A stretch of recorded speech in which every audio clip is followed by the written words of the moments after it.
Bismillahirrohmanirrohim. Assalomu alaykum hammaga. Bugun menimcha iyun oyi ham tugab qoldi. Avgust boshlanishi inshaalloh. Avgust oyi tugaguncha 50 mingta obunachi bo'lishi kerak. Menga shunaqa shart qo'yilgan.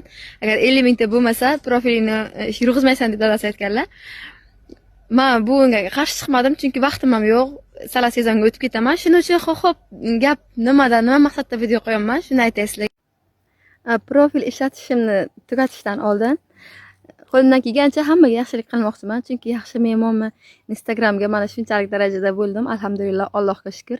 Ishlatishni to'xtatishdan oldin yaxshilik qilmoqchiman. Endi qo'limdan kelgancha hamma o'zini himmatiga qarab qiladi. Stories reklamalarimni bepulga qo'yib bermoqchiman. Bir haftada. Bu hech qanday sizlardan manfaat kutmasdan. Shunchaki keling shu profil barib yopilib ham ketayotgan. Undan ko'ra kimdir brendini tanitishga, kimdir nimagadir erishishga ulgurib qolsin. Mani foydam tegsin kimgadir.